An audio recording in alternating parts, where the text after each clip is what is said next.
চৈতন্য মহাপ্রভু জগতে এসে বলছেন, জীবে দয়া নামে রুচি বৈষ্ণব সেবন, ইহা হইতে ধর্ম নাহি শোনো সনাতন। জীবের প্রতি যদি দয়া না থাকে তাহলে তার অবশ্যই আসুরিক গুণ থাকবে, আর এই আসুরিক গুণ থাকার কারণে সে ভগবানের কৃপা লাভ করবে না। এই জন্য যারা ভগবত ভক্তিতে যুক্ত হতে চায় তাকে অবশ্যই দয়া গুণ আনতে হবে। আর আমাদের ধর্মের প্রথম স্তম্ভ হচ্ছে দয়া। সনাতন গোস্বামীকে শিক্ষা দেওয়ার সময় মহাপ্রভু এই তিনটি গুণকে বিকাশ করার জন্য, এই তিনটি গুণকে লালন করার জন্য জীবের প্রতি উদাত্ত আহ্বান করেছেন, দয়া করো।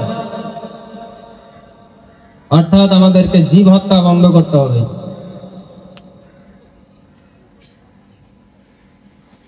এবার বলুন, কোথায় লেখা নাই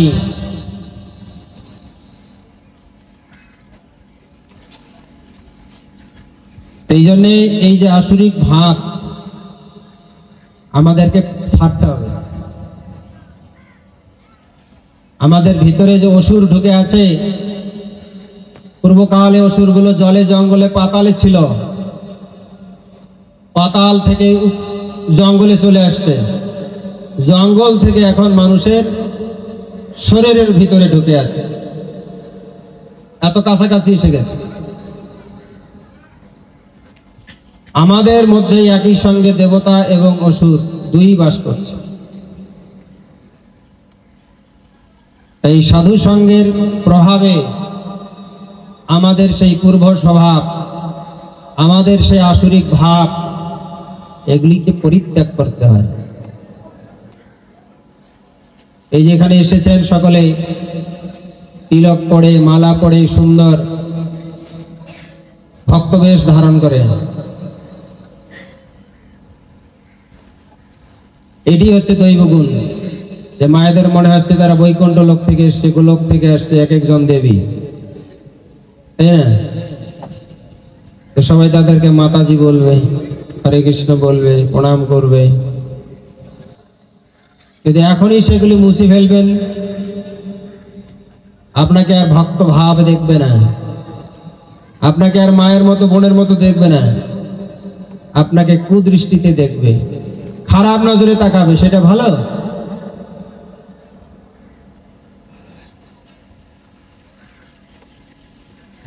সেটা ভালো নয়। আর খারাপ নজরে কারা দেখবে? যাদের মধ্যে আসুরিক গুণ আছে, তারা আপনাকে মায়ের মতো দেখবে না, বোনের মতো দেখবে না, মেয়ের মতো দেখবে না।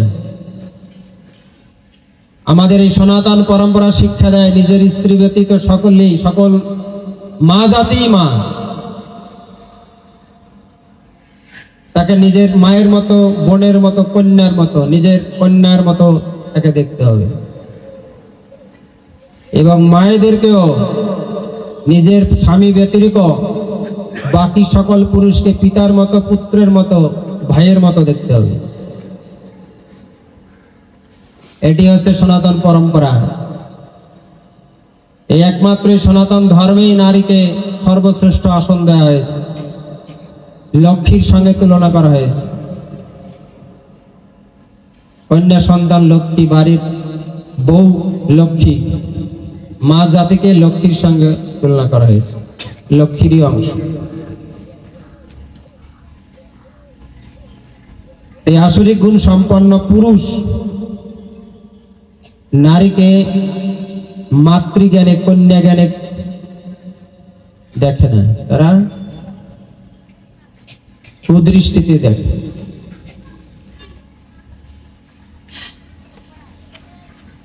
তো এটা কিসের জন্য হচ্ছে? আসুরিক গুণের কারণে হচ্ছে। যার মধ্যে দৈব গুণ আছে তার দৃষ্টি একরকম হবে, আসুরিক গুণের আর রকম হবে। আগে মানুষ ভয় পেত হিংস্র জন্তু জানোয়ারকে। আমরা যখন ফাঁকা রাস্তায় চলতাম, একটা মানুষ দেখলে কলিজায় জল আসতো, কিন্তু এখন রাস্তায় মানুষ দেখলে কলিজায় জল আসবে না, কলিজায় কাঁপুনি শুরু হয়ে যাবে। এরা হিংস্র জন্তু জানোয়ার থেকেও হিংস্র, যারা এই আসরিক গুণ সম্পন্ন। যতদিন এই গীতার শিক্ষা, ভগবানের বাণী মানুষের কাছে না পৌঁছাবে, ততদিন এই সমাজের আসরিক ভাব দূরীভূত হবে না। তাই জন্যে শাস্ত্রে বলা হচ্ছে সাধু সঙ্গ। সাধু সঙ্গ সর্বশাস্ত্রে কয়, লবমাত্র সাধু সঙ্গে সর্বসিদ্ধি হয়। আমাদের এই হিন্দু সমাজ থেকে সাধু সঙ্গ উঠে গেছে, প্রকৃত সাধু নেই। সাধু আছে একেবারে যে নেই, সাধুর আধ্যাত্মিক শক্তি নেই, পাওয়ার নেই। আগের দিনে যে সাধুদের পাওয়ার ছিল, এখনকার দিনে সাধুদের পাওয়ার নেই, তাই না? আগের দিনে সাধুদেরকে ভয় পাইতো, এখনকার দিনে সাধুদেরকে ভয় পায় না। সাধুদেরকে দেখে ইনসাল্ট করে, টন্টিং করে, পারে তো ধরে মারে। কারা? এই আসরিক বৃত্তি সম্পন্ন ব্যক্তি। কিন্তু এই আসরিক গুণ স্বভাবের কারণে মানুষ গুরুকেও আর সম্মান করে না, তাকে বিশ্বাস করে না। যত সাধু সঙ্গ হবে, হরিনাম প্রচার হবে, যত গীতা ভাগবতের কথা হবে, যত দিকে দিকে প্রচার প্রসার হবে, তত দেহ মন সমাজ থেকে অসুর বিতাড়িত হবে। তারা এই সমস্ত কথা শ্রবণ করে এই গৃহ সমাজ দেশ থেকে পালাবে। যে কারণে আমাদের এই যে ধর্ম চর্চা, এই যে ভগবানের নামের প্রচার প্রসার, ভক্তদেরকে এগিয়ে আসতে হবে। এই যে দেবতা অসুরের মধ্যে যখনই যুদ্ধ লাগতো, দেবতারা যখন পেরে উঠতো না, তখন তারা ক্ষীর সাগরের তীরে গিয়ে ভগবান বিষ্ণুর কাছে তারা আরাধনা করত। ক্ষীরোদকশায়ী বিষ্ণু, যে ক্ষীর সাগরে তিনি শুয়ে আছেন, দেবগণ সকলে গিয়ে তখন প্রার্থনা করতেন, ত্রাহিমাম ত্রাহিমাম ত্রাহিমাম। ভগবান তখন পরামর্শ দিত কিভাবে তারা অসুরকে পরাস্ত করবে। একবার ভগবান শ্রীহরি দেবতাগণকে বললেন যে এই যে ইন্দ্রের বজ্র, এই বজ্র দিয়েও অসুরকে মারা যাচ্ছে না, ফেলিয়ার হয়ে গেছে। তখন ভগবান বিষ্ণু বললেন, যাও দধীচি মুনির কাছে যাও, সেই এক মহান ঋষি, তার কাছে গিয়ে প্রার্থনা করো, তাকে বলো আত্মত্যাগের কথা। যোগ বলে যেন তিনি দেহত্যাগ করেন, আর সেই দেহ, সেই কঙ্কাল দিয়ে বজ্র তৈরি করা হবে, সেই বজ্র দ্বারা এই অসুরদেরকে মারা যাবে।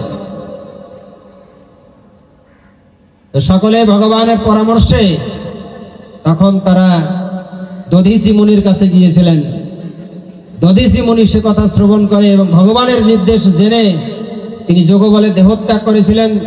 তার এই দেহখানা দান করেছিলেন দেবতাদেরকে, আর সেই দেহ কঙ্কাল দিয়ে বজ্র তৈরি করা হয়েছিল, তা দিয়ে অসুরদেরকে নিধন করা হয়েছে।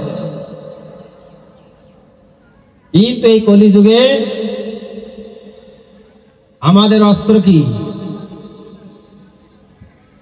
এই কলিযুগের মানুষের অস্ত্র কি? আপনারা জানেন যে অসুরকে মারতে গেলে কোন অস্ত্র দ্বারা মারতে হবে?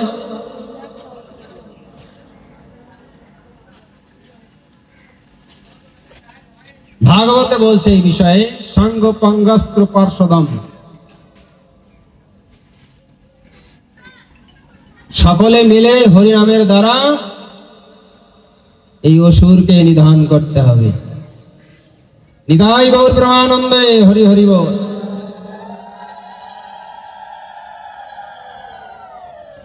এই নাম হচ্ছে স্বয়ং ভগবান। ভগবান শ্রীকৃষ্ণ জগৎ লীলা সংবরণ করে তিনি আবার এই ভাগবত রূপে জগতে এসেছেন, আবার তিনি অবতীর্ণ হয়েছেন। এই ভক্তরা যখন এই হরিনাম কীর্তন করবে ফল করো তালে, সেখানে কলি পালাবে, সেখানে আসুরিক গুণ সম্পন্ন অসুর সেখান থেকে পালিয়ে যাবে। তো এই জন্যই আমাদের প্রয়োজন সাধু সঙ্গ।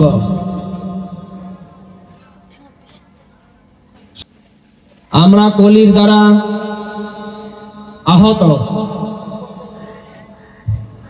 এই কলিযুগের যে অধিষ্ঠাত্রী দেবতা,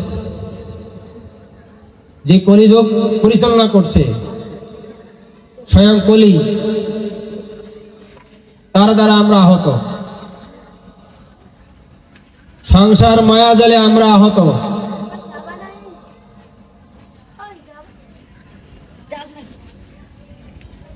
আমাদেরকে শুধু যে অন্য ধর্মের মানুষই আহত করছে তা নয়, কলি আমাদেরকে আহত করছে কলিযুগে। কিভাবে? কলির কাজ হচ্ছে একজন আরেকজনকে ঝগড়া লাগিয়ে দেওয়া। সংসারে সংসারে, ঘরে ঘরে, স্বামী স্ত্রী, পিতা মাতা, ভাই বোন, প্রতিবেশী, ঝগড়া বিবাদ। কলি এখানে আমাদেরকে আহত করছে। সংসার মায়া আমাদেরকে এই সংসার বিষয় বন্ধনে আবদ্ধ করে রেখেছে। এখানে আমরা সূক্ষ্মভাবে মার খাচ্ছি, ওখানে প্রকাশ্য মার হচ্ছে, এখানে সূক্ষ্মভাবে হচ্ছে।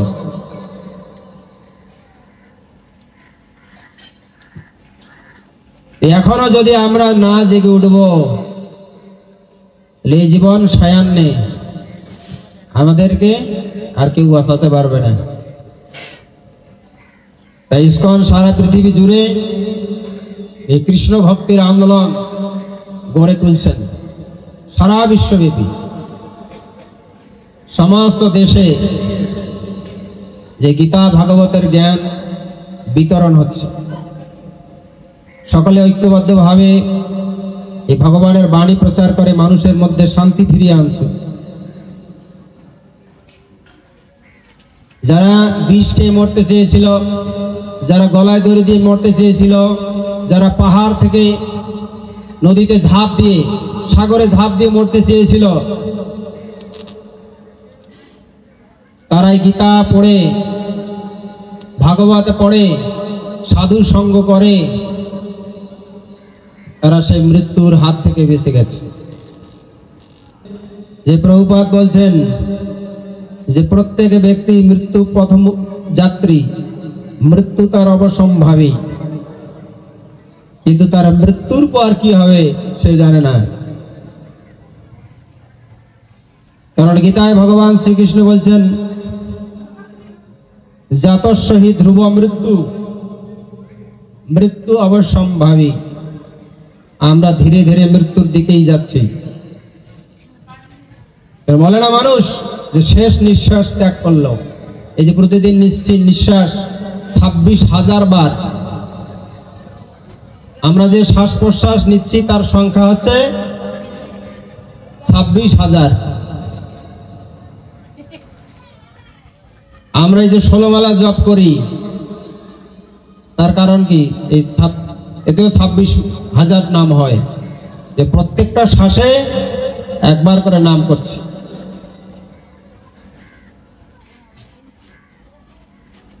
ষোলমালা জপ মানে 26,000 ধরা হয়। অনেক সময় ভুল ভাল হয় জন্য আমরা কেটে 25,000 ধরে নিই। এই শ্বাস নিঃশ্বাস 26,000 বার চলছে।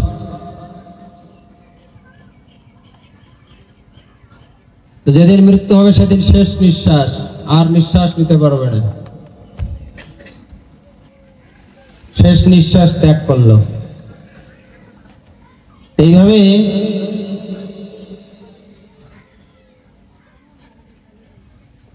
এই যে মৃত্যু, গীতায় ভগবান বলছেন ধ্রুব সত্য, তো প্রভুপাদ বর্ণনা করছেন যে জীবনের পরে আরো এক জীবন আছে। এই দেহটা ত্যাগ করার আগেই আর একটা দেহ যে ধারণ করবে সেটার জন্য প্রস্তুতি নেওয়া উচিত। যে এই দেহটা ত্যাগ করার পরে আমি কি দেহ নেব? আবার মানুষের দেহ নিব, না পশুর দেহ নিব,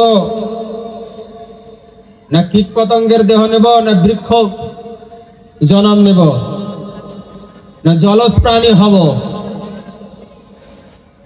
আমাদের সামনে ঝুলিয়ে দেওয়া আছে, যেমন আমরা কাপড় কিনতে যাই দোকানে, তার বিভিন্ন কাপড় দেওয়া থাকে আর দাম লেখা থাকে, আপনি চয়েস করেন আর পকেটের সামর্থ্য দিয়ে আর নিজের ইচ্ছায় আপনি তখন দোকান থেকে চয়েস করেন।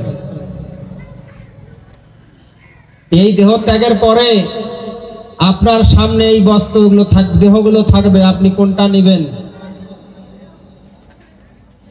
আবার কি দেহ ত্যাগ করে আবার মানুষ হবেন, না পশু হবেন, না কীট পতঙ্গ হবেন, না গাছপালা হবেন, না জলের জীব জন্তু হবেন?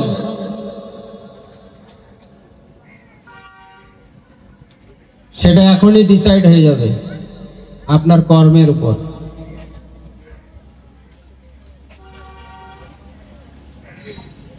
প্রকৃতির এই বিধান আপনাকে বাধ্য করবে সেই দেহে, যে যারা পাপ কর্ম করবে সে নরকে যন্ত্রণা ভোগ করবে। যদি তার কুকুরের দেহ প্রাপ্ত হইতে হয়, শুয়ারের দেহ,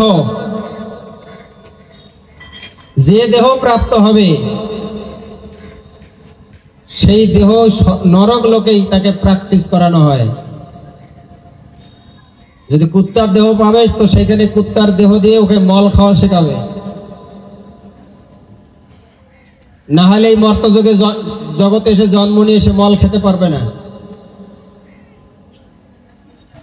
সেইখানে দুর্গন্ধযুক্ত খাবার তাকে খাইয়ে তাকে অভ্যাস করাবে। যখন পৃথিবী লোকে যাচ্ছ সেখানে কুত্তার দেহ পাবে, তখন আগেই মল খেয়ে নাও। আমরা ভগবত ধামে যেতে চাই, আমরা আবার এই কুত্তার শরীর প্রাপ্ত হয়ে মল খেতে চাই না এসে জগতে। তাই আমাদের কি করা উচিত? ভগবান শ্রীকৃষ্ণ বলছেন গীতায়, অভ্যাস যোগেন কৌন্তেয়, অভ্যাস যোগ করো। কি অভ্যাস? আমরা এই সব অখাদ্য খাদ্য খাওয়া ছেড়ে দিয়েছি, আমরা এখানে প্রসাদ খাচ্ছি, আর এই দেহ ত্যাগ করার পরে আমরা আবার ভগবত ধামে গিয়ে প্রসাদই খাবো। তার জন্য আমাদেরকে আসুরিক গুণ ছাড়তে হবে। আমরা এইখানে প্র্যাকটিস করছি। যারা এই জগতে এসে কুত্তার শুকরের জন্ম নেবে তারা নরক লোকে প্র্যাকটিস করছে, এখানে এসে তারা কি খাবে? আর আমরা এখানে প্র্যাকটিস করছি ভগবত ধামে গিয়ে কি খাবো?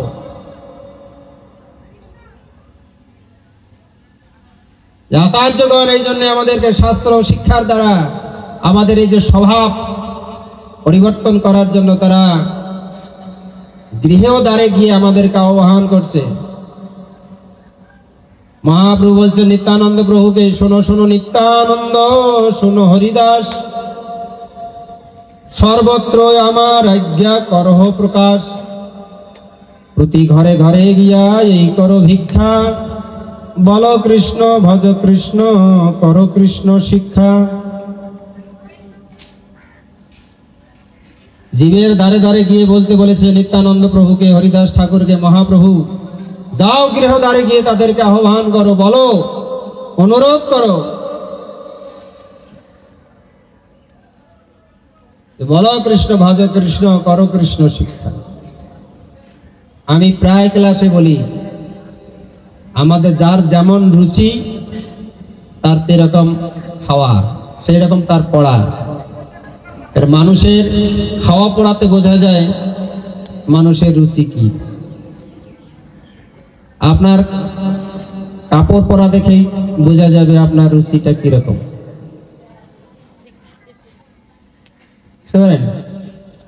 আপনার স্বভাব কেমন, আপনার রুচিতেই বোঝা যাবে আপনার ভিতরটা কিরকম।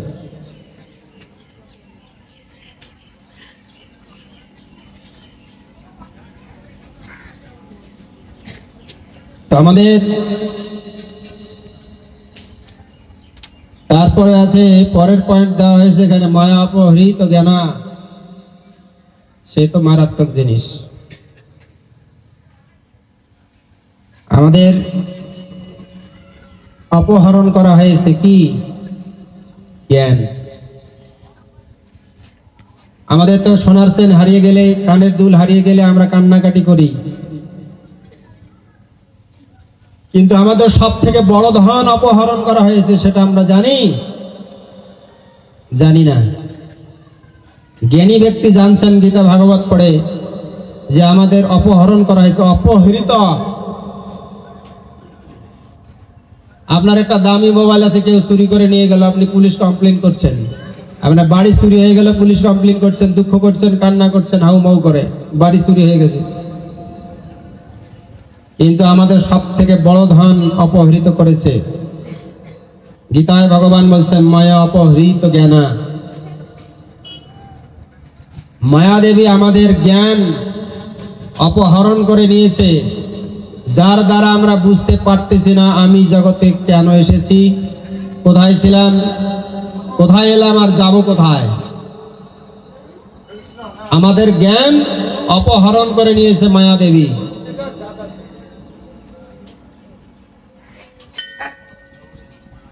দহন হারিয়ে গেলে যেমন আমরা কান্না করি, শোক করি, কিন্তু আমাদের যে জ্ঞান অপহরণ করে নিয়েছে, আমরা এটা বুঝতেই পারছি না।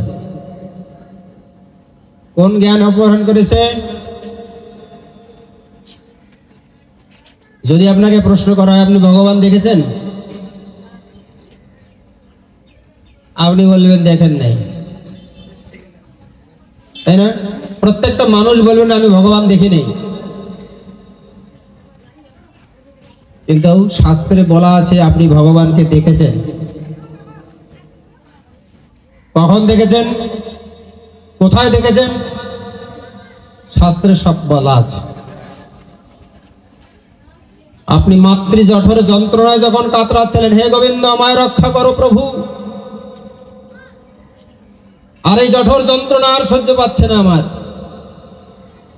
তখন হা কৃষ্ণ হে গোবিন্দ রক্ষা করো, যখন এই যে ডাক দিয়েছিলেন, তখন গোবিন্দ এসে দেখা দিয়েছে মাতৃ গর্ভের ভিতরে।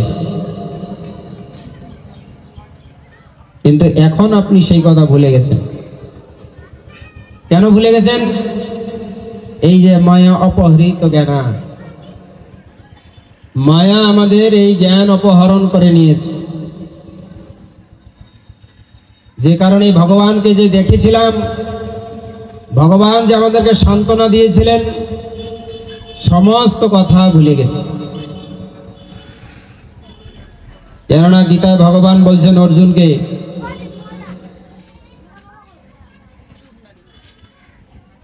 যে অর্জুন তুমি আমি বহুবার এই জগতে এসেছি, আমার মনে আছে তোমার মনে নেই। ভগবান সবকিছু মনে রাখতে পারেন, তাই তিনি ভগবান, আর আমরা ভুলে যাই, তাই জন্য আমরা হচ্ছে জীব। আমরা সাধারণ জীব, তাই আমরা ভুলে যাই। তাই আমাদের এই জ্ঞান অপহরণ করে নিয়েছে মায়া দেবী।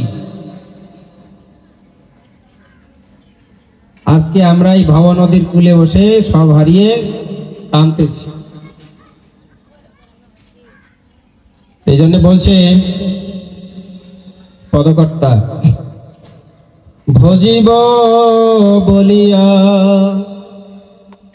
কহিয়া আইলি, ভুলিলি কি সুখ পাই, বুঝিনু আবার সমন নগরে, নরকে মজিবে যাই। ভজিব বলিয়া কহিয়া আইলি, ভুলিলি কি সুখ পাই। এই অপহৃত জ্ঞানা তো ভগবান বলেছিলেন আমি গুরু রূপে যাব, তুমি সাধু শাস্ত্র সঙ্গ করো, তুমি আবার আমাকে পাবে। ভগবান গীতায় বলছেন তদ্বিদ্ধি পরিপাতেন পরিপ্রশ্ন সেবায় পদক্ষান্তিতে জ্ঞানং জ্ঞানীন তত্ত্বদর্শিন। ভগবান অর্জুনকে বললেন, সেই সাথে আমাদেরকেও বললেন যে তত্ত্বদর্শী গুরু ধরো। এই তত্ত্বদর্শী গুরু হচ্ছে আমি, এই ভগবানের প্রতিনিধি তত্ত্বদর্শী গুরু।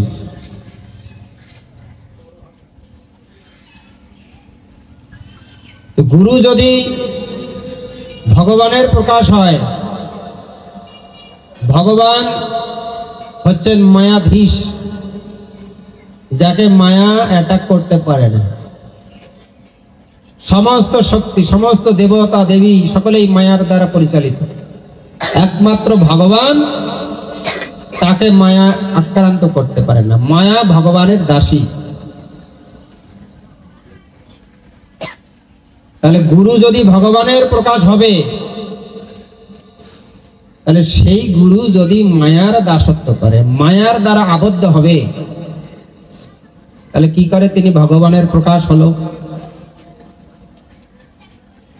যে ভগবান স্বয়ং ভগবানকে মায়া দেবী আক্রান্ত করতে পারে না, সেই ভগবানের প্রকাশ যদি গুরু হয়ে থাকেন, তাহলে মায়া তাকে আক্রান্ত করবে কেন? এই জন্য ভগবান গীতায় বলছেন তত্ত্বদর্শী গুরু। তত্ত্বদর্শী গুরু হচ্ছে মায়া মুক্ত।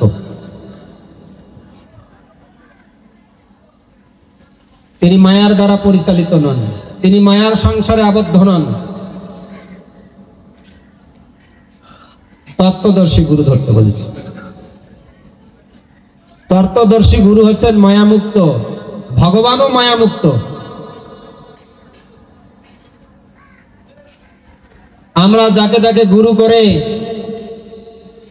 যে সংসারে যে আবদ্ধ হয়ে আছে, নিজের মুক্তি কিসে হবে সেটা জানে না, অথচ হাজার হাজার শিষ্য নিয়ে বসে আছে, তার গতি কি হবে?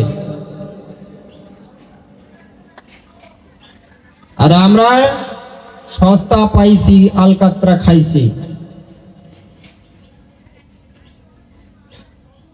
দিব্য জ্ঞান হৃদয়ে প্রকাশিত। দিব্য জ্ঞান, আমি কে, ভগবান কে, আমি কেন এলাম জগতে, আমার কর্তব্য কি, এর নাম হচ্ছে দিব্য জ্ঞান। ভগবানের সঙ্গে আমার সম্বন্ধ কি, তো সেগুলো সে কিছুই বুঝলো না। দীক্ষা নেওয়ার আগে যেমন ছিল, দীক্ষার পরে তেমনই আছে। বলছে ওনার নাকি দীক্ষা হয়েছে।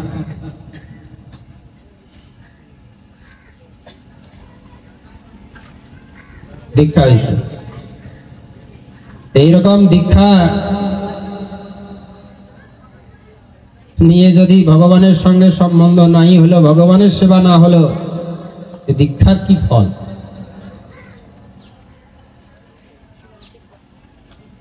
একটা ছেলে মেয়ে যেমন বৈবাহিক সম্পর্কের দ্বারা তারা সংসার জীবন শুরু করে, একটা মেয়ে তার জীবন সর্বস্ব তার স্বামীর চরণে সমর্পণ করে, ঠিক একজন ভক্ত তার সমস্ত কিছু গোবিন্দের চরণে সমর্পণ করে। কার মাধ্যমে? গুরুর মাধ্যমে। সেই দিন থেকে সে ভগবানের সেবা করে। গুরু ধরে যদি ভগবানের সেবা না হলো, এই জীবন ধন যদি গোবিন্দের চরণে সমর্পিত না হলো, গুরু ধরা হলো কিসের কারণে?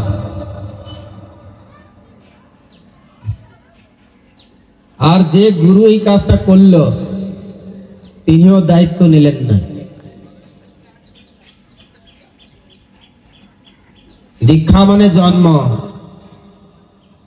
আবার জন্ম। এই জন্য গুরুকে পিতা বলা হয়, পিতা সমতুল্য বলা হয়। যে নাম চৈতন্য মহাপ্রভু জীবের দ্বারে যোগ্য অযোগ্য পাত্র বিচার না করে সকলকে দিয়ে গেছে। এখনো আমরা সেই নাম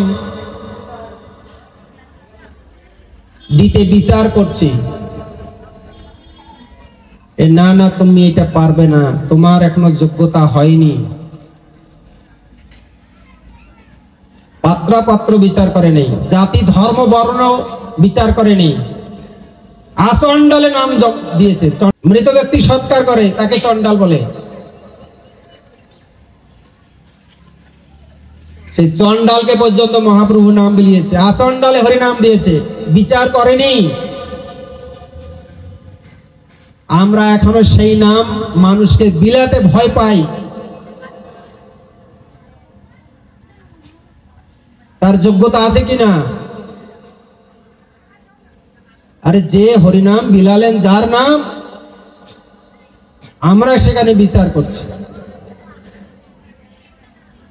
মহাপ্রভু যখন বাথরুম করছে, ল্যাট্রিন করছে, তখন জিহ্বা ধরে রাখছে। জিহ্বায় তার নাম হচ্ছে 5 বছরের শিশু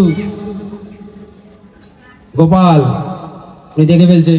মহাপ্রভু বাহ্যক্রিয়া করাকালে তার জিহ্বাকে ধরে রাখছে হাত দিয়ে, জিহ্বায় তো নাম হচ্ছে।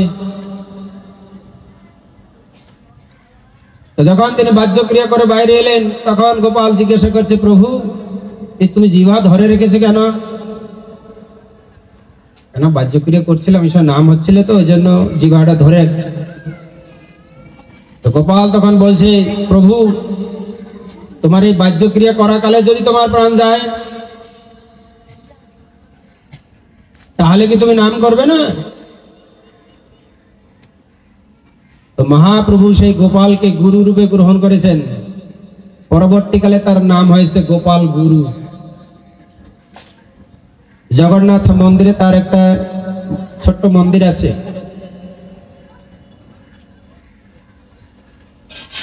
মহাপ্রভু এই শিশুকে পর্যন্ত গুরু গ্রহণ করলেন। হ্যাঁ, সিদ্ধান্ত।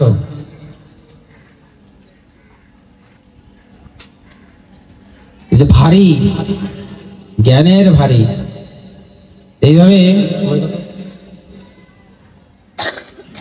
তো আমাদেরকে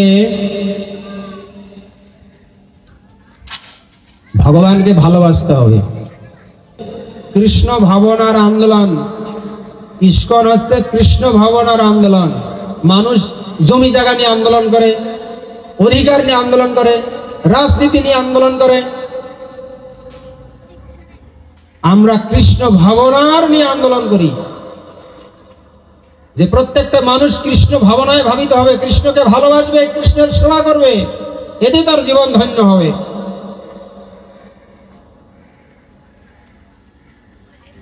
কৃষ্ণ ভাবনার আন্দোলন, যে ভগবানকে ভালোবাসুন, যাকে যতই ভালোবাসুন সমস্ত সম্পর্ক ছিন্ন হবে একদিন। গুরুদেব বলছে শিষ্যকে, আশ্রমে থাকতে ভালো লাগে না? যে গুরুদেব মাঝে মাঝে বাড়িতে একটু যেতে মনটা চায়, কারণ স্ত্রী পুত্র কন্যা আছে। তো দেখ, ভগবানকে ভালোবাস, তোর জীবন ধন্য হবে। সে তো বুঝি গুরুদেব, তাও যে মনটা চায়, ঠিক আছে যা বাড়িতে একটু ট্রাই করি আয়। বাড়ি থেকে একটু মারা ভান করে শুয়ে থাকিস, তো ঘরে দেখিস তোর স্ত্রী পুত্র ভালোবাসে কিনা। ঠিক আছে গুরুদেব। ঠিকই গুরুদেবের নির্দেশে ও মরার মতো বাড়িতে গিয়ে বিছানায় শুয়ে আছে, টান টান করে। আগের দিনে যোগ বলে শক্তি ছিল, যোগ দ্বারা অনেক কিছু করা যায়। তো একদম মরার মতো শক্ত করে শরীর শুয়ে আছে। স্ত্রী তখন এসে দেখছে যে শ্বাস প্রশ্বাস চলছে না, শরীর শক্ত হয়ে গেছে, মানে মরে গেছে। পাড়া প্রতিবেশী ডাকলো, বলে ওরা তোমরা আসো, আমার স্বামী যেন মরে গেল। ছেলে মেয়ে দৌড়ে এলো, হ্যাঁ সত্যি তো, বাবা মরে গেছে। তার প্রতিবেশী আসলো, তো শ্মশানে নিয়ে যেতে হবে। ঘর থেকে বের করবে, কিন্তু হাতগুলো এরকম লম্বা করে শক্ত করে আছে, ঘর থেকে বেরোনো যাচ্ছে না। একজন বলছে চৌকাট কেটে দিতে হবে। না না, চৌকাট কাটো না, ওর হাত দুটোই কেটে দাও। এই দা দিয়ে হাত কেটে দেবে, তো বলে গো কাটো না, আমি মরি নাই, মরার ভান করেছি। আমার গুরুদেব যে বলেছিল, সত্যি এই জগতে কেউ কারো নাই, কেউ কাউকে ভালোবাসে না। এই সমস্ত ভালোবাসা আছে স্বার্থের ভালোবাসা।